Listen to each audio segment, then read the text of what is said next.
You and I have gone through the most difficult life sometimes. I don't know yours, but I'm gonna share you with mine. I didn't have a good childhood. Life was miserable. I wasn't protected by those who should have loved me or been there for me. Instead, they were my somehow enemy in some way. But I chose to use my past to do better for others, but also to do better for me. That I chose to not want the past somehow dictate what my future will be. That I chose to do better for me. But also I chose to use it as a foundation to do better for others, to be an advocate for kids, to be a dad. You know, I am who I am today because of my past. I chose to be a dad because I didn't have one, and I wanted to show that I can be a different dad, that I can break the cycle of my past. And I hope you as well. There are things that have gone through your life that you might say, enough, enough. They don't have to dictate my future, but rather journey, help us to be better human beings, but also to have a better future because we know already where we've come from. So 7 years ago, I worked for Compassion International, and they created a video in some way to show the journey of what I went through. But at the end of the day, also, that our past can truly be an amazing opportunity to help others as well. I'm able to understand to be a foster dad. Why? Because I was once that kid. I hope it inspires you. I hope there's something that you get to learn in my journey that you say, maybe I could look at different, or I could do things differently. Especially for us who, you know, sometimes have been harmed, but the closest people, the people who should protect us, are the ones who cannot change the trajectory of our lives. So today I want to share my story so you can get to see what was for me. So watch with me.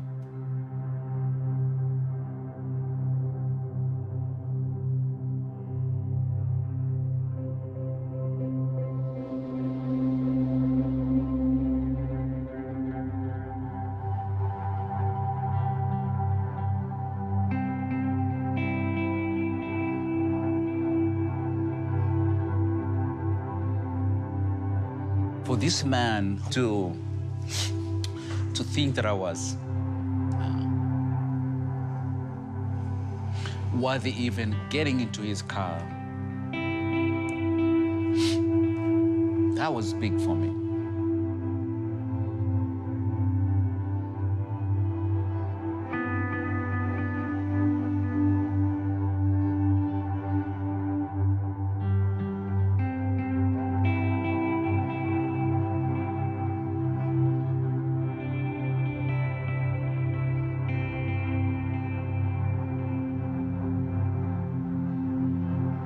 In my culture, most children did not get a name until when they were 2 years old. And the reason is, for every 100 children were born, 50 would die before the age of 2. So most mothers did not name their children because they were afraid that these children would not survive. And in my case, my mother had to wait until when I was 2 years old.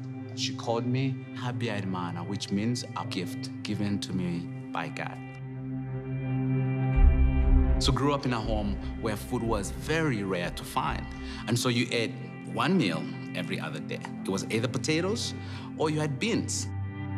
The life of the people in my village, you woke up in the morning and you went to get water, or you went to the garden, or that's all you could think about. You just had to live day by day. Our home was tiny. We had just 2 rooms. As children, the oldest always slept one end, and then the second oldest the other end. The reason why, so you can keep the little ones in between warm. So we didn't have a blanket, we didn't have a mattress, we just slept on the ground. And the ground was just dirt.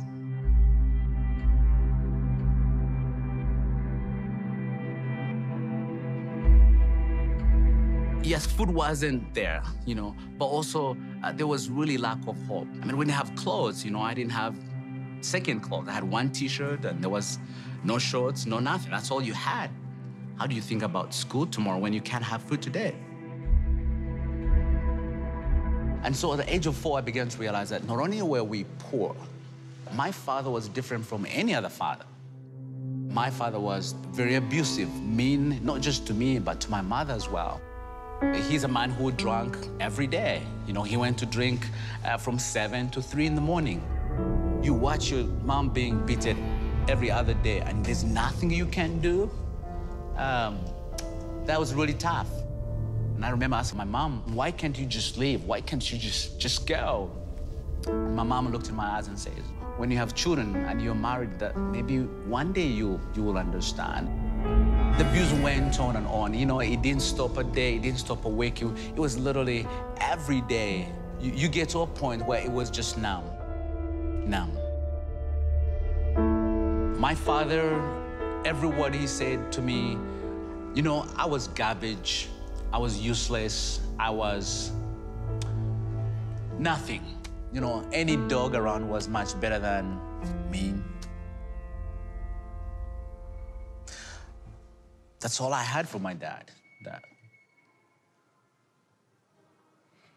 You know, sometimes he would say that, you know, that I wish I was dead and he came home and he didn't have to see me breathe.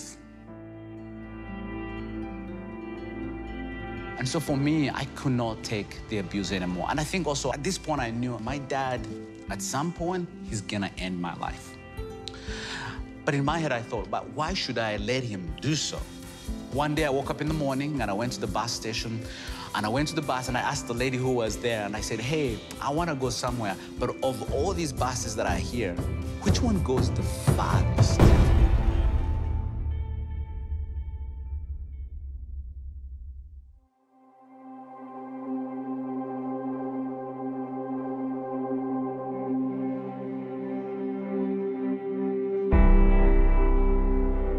For the first time in my life, it felt like the freedom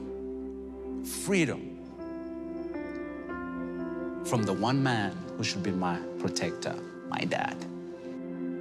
Every hour was a little sign of freedom. The 2 hour, the 3 hour, the 5 hours, the knowing that my dad had not caught me yet. I think it took about, 16 to 18 hours from my village to where I ended up, which I ended up in Kampala, which is about 500 kilometers in between. Never been 10 miles away. Got on the bus and I went 500 kilometers away. Those 18 hours were the greatest. Knowing there was no one behind me, especially my father, that was gonna come after me. When we go to Kampala, they said, everyone out, I got out. I'd never been in the city. I saw cars, I saw people. In my village, I would see a car maybe once a day. So now I was in a city where cars were everywhere. There were people, commotion, so I got a little confused, like, what am I gonna do?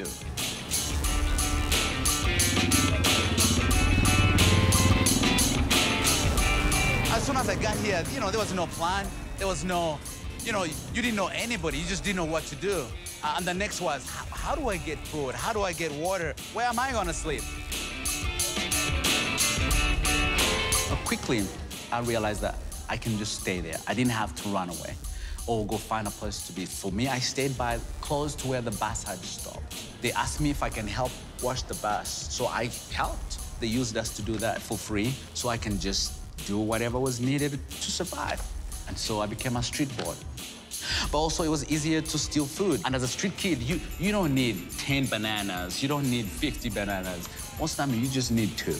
If you can find 2 bananas, 2 tomatoes to survive for that day, that's all I needed. And so it became easier because I didn't need much, but I needed so little in order to survive. It was scary, yes. I didn't know anyone, but hey, it was a little freedom to know that I was okay.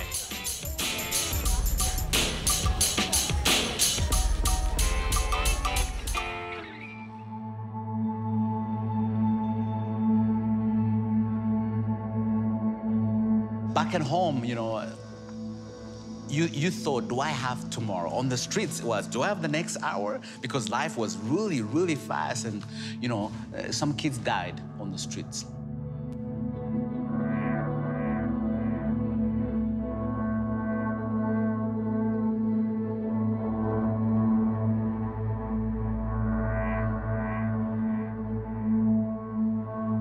I'm just treated as garbage. I went to sleep under the bridge, smelling, someone peed on me, I'm just treated as garbage. those are the lies that you get to really believe. You begin to believe. Yeah, it's true. I'm garbage. It's true what this person says about me, that I'm useless, nothing. Yeah, it's true what my dad said, that I will never be good for anything. Yeah, I'm a street boy. There's nothing I've done for myself. So you begin to believe those lies.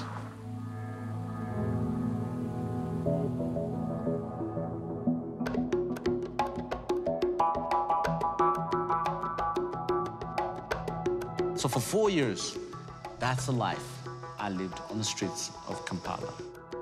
I lived or worked or survived at a place where people always came to buy produce. Most people who had small shops would come and buy things from there.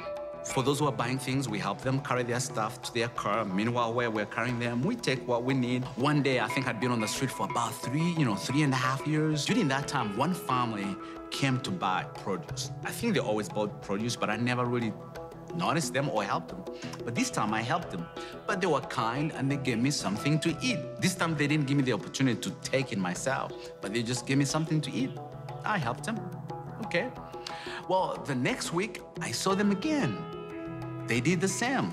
They didn't give me the chance to take it away, but they gave it to me. The third time, the next week, they came. They gave me something to eat. So every time this family came, the other street kids were like, then I would know, hey, my people are around. So then I would go help them. So it was maybe 6 months into it or 8 months. So they finally said, hey, what's your name? I said, my name is Peter. And they said, hey, if you have an opportunity to go to school, would you go to school? I said, what?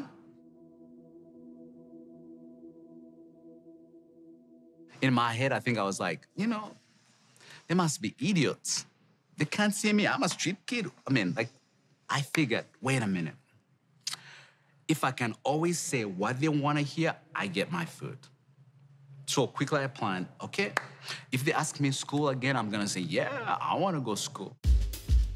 I come from a world where I never trusted anyone. I could not trust my father. 1 inch, 1 day, 1 hour, 1 second. For me, for this stranger to say, would I want to go to school on the trust level, that just wasn't there for me. So I didn't really believe them. Neither did I really want to. But somehow I figured if I can always say, yes, I want to go to school, they don't have to bother me. So every time I saw them come to the city, I would say, hey, I want to go to school. When are you taking me? But I was saying, give me food, leave me alone. And so 8 months into it, they said, okay, we would like to help you to go to school. I said, sure, but we give you conditions. One is you have to go to boarding school. Boarding school? It was like saying, you are going to a 5-star hotel for the rest of your life. You also have to attend a program at a local church. Okay, And so one day they came and said, hey, you go take a shower and we're going to take you to school. Wait, a shower? How do you tell a street to go take a shower? I didn't understand take a shower. We didn't take showers. We waited for the day to rain and, hey, it's a shower for us. So I said, no. So they came back and said, okay, we really want to take you to school. We mean it, but go clean up.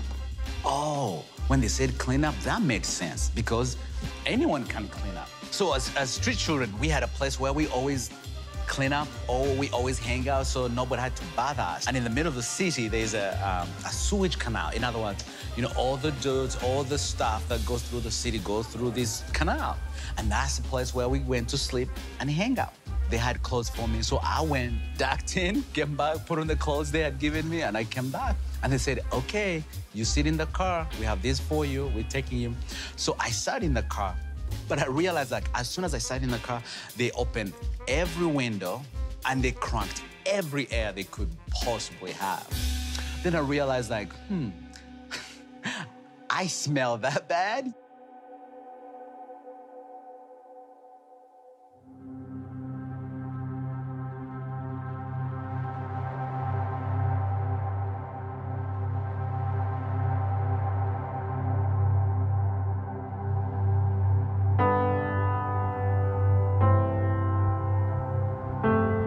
Truly, that day is a day that my life changed.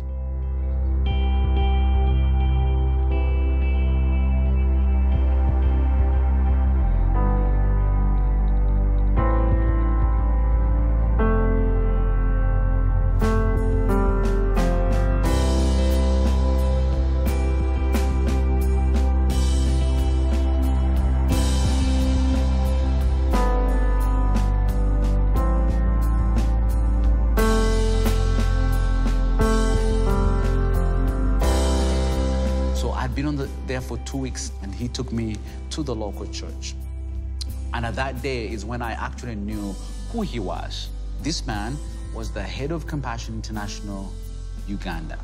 But I was a little older than the entry point, you know? But because he was the boss of Compassion International, that gave me the opportunity to be part of the program, because he said, I will be his sponsor. I will take care of everything you need, but I want him to be part of the program. And after he left, the pastor came to me and said, now it's soccer time. Could you go play soccer with other boys? At this point, I really still had issue with trust. I just stayed there.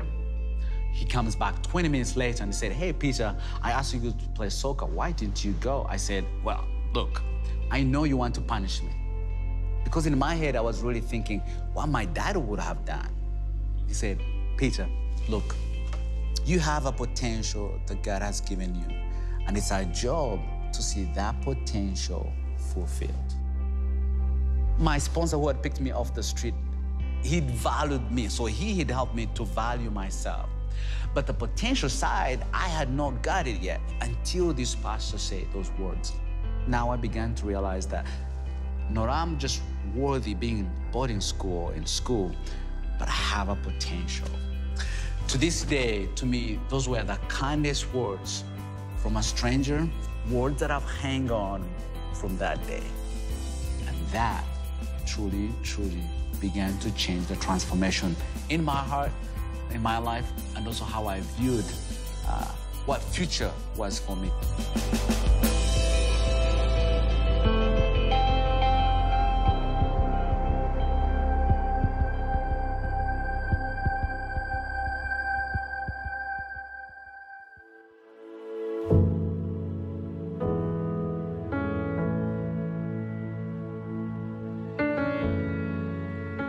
My father, every word he said to me was always, you're good for nothing.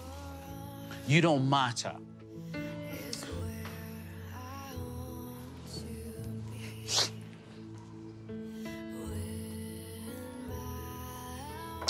That I'm nobody.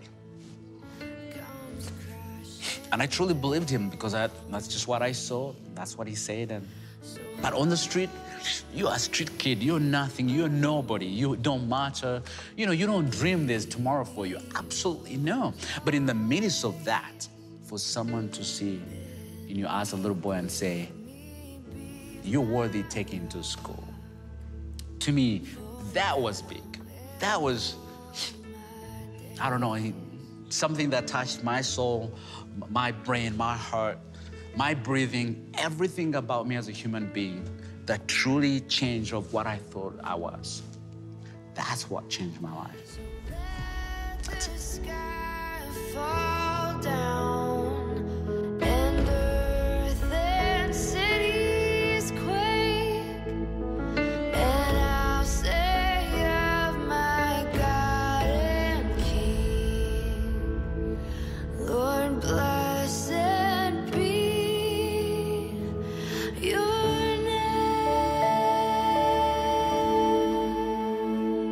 I was fortunate. I'm blessed. I'm honored that I got to be that child that got to be rescued from poverty. But I know there are millions out there that are truly looking for one person to say, you're worthy, you're important, you can be that sponsor who didn't say, there's 200 children on the street, how do I do this? I want to tell you, you can sponsor a child, that you help them get nurtured, get school materials, get a little they need to give them that potential to move from the hopelessness to where there's hope, to where there's no potential, to where there is potential by just sponsoring one child. That's what my sponsor did. He didn't take all of them.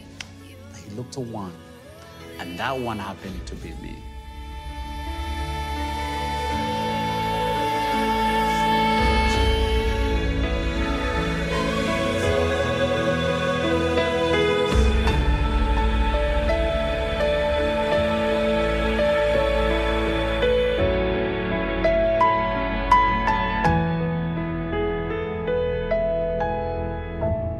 The past has helped me be a better human being.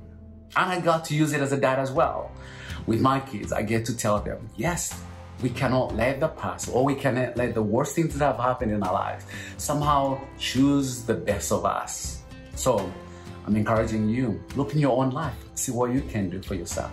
So I always appreciate you watching with us. So please subscribe and don't forget to hit that notification bell so you never have to miss any of our videos. Well, I'm off to get to see my kids. Love you guys. Bye.